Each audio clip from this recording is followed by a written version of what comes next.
Here I am with Tennealle Bentley, the Director of Socialite Media and also the Director of the Global Good Foundation. She's come from a very interesting background to be, as recently as this week, voted in the top 100 most influential women in Australia. So congratulations on that award.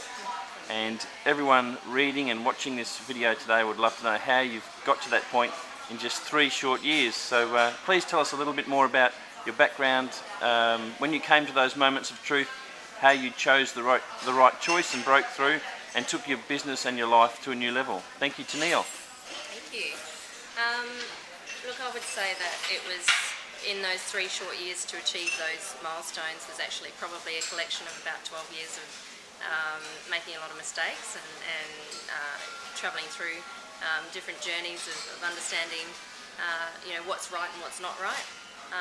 So I started off my career as a receptionist, so that was my very first job. I had no qualifications, but I had a hunger and a desire and a will to succeed and a will to survive. So that sort of started to propel forward into the age of 24 when I had my first entrepreneurial seizure. I call it the entrepreneurial seizure because you're never the same. I think anybody that's been an entrepreneur, or if they're I don't know if anyone's heard the term entrepreneur, but you have those moments where you suddenly realise that you're looking around in an office environment and it's this self-talk that goes on, and I think that's the difference between someone who succeeds and doesn't is what is your internal dialogue saying to yourself. So I was looking around going, well, hang on, I'm more than this, I'm better than this, I've got more to offer the world, yet no one's giving me the opportunity because I don't have a piece of paper. So I decided that I'd give myself the opportunity. So I started at 24, entrepreneurial seizure, and then started up 3 companies. And I was always a bit of an extremist, so I never did things in halves. So I did 3 companies, and the first company I started was an event management company. And that really taught me the ropes. I was always a firm believer, and people sort of said to me, well, how did you start the board of your charity? Because that was one of the other businesses I did. And then I had a photography company as well. And I often get asked, well, how did you do that? Where did your business experience come from? And I said, it's just life. Observation is the key to really planting the seeds of success, I believe.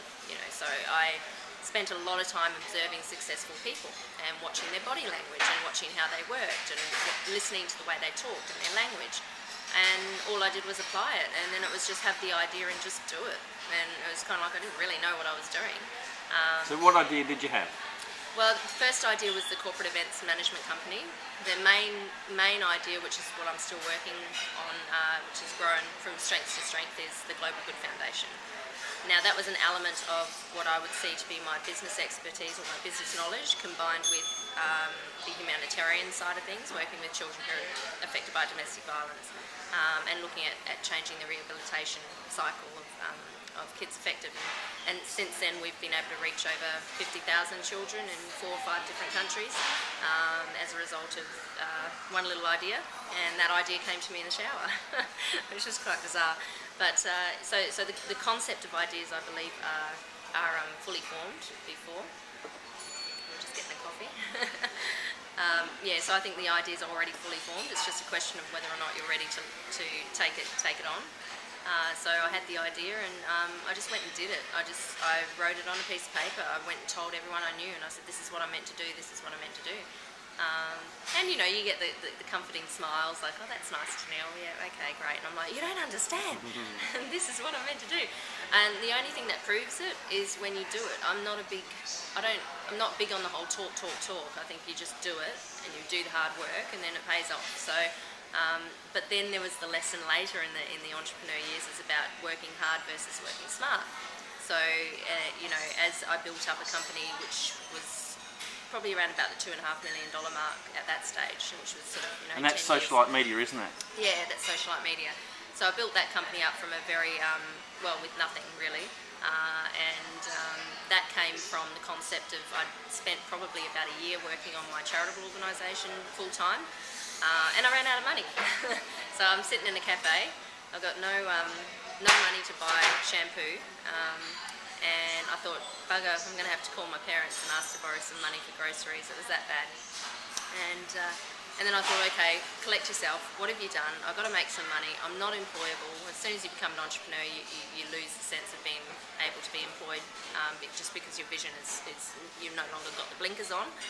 You don't have an employee mindset, you have an entrepreneur mindset, so it changes everything, all the dynamics. Thank you. It's a cup of tea. And basically, where did I get to? Entrepreneur. So I was talking about the Taking the blinkers off. yeah, took the blinkers off and couldn't basically, I was sitting in a cafe, couldn't afford anything, and I'm looking around thinking, well, what can I do? What can I build to make money? Because I need to make money to still facilitate my charitable work as well, and I needed to find a way to do that. So I spent a year doing voluntary work for my charity, tripled the bank balance for my charity, completely forgot to do my own. So note to self, and a true lesson in life was that no matter how much of a big heart you have and you want to help the community, I think first and foremost you've got to help yourself first and make sure that you've got the money to be able to facilitate what it is you want to do.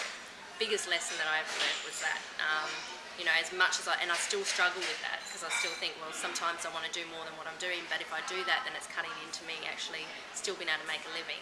And if I Charity can't do starts that, at home. yeah, that's it.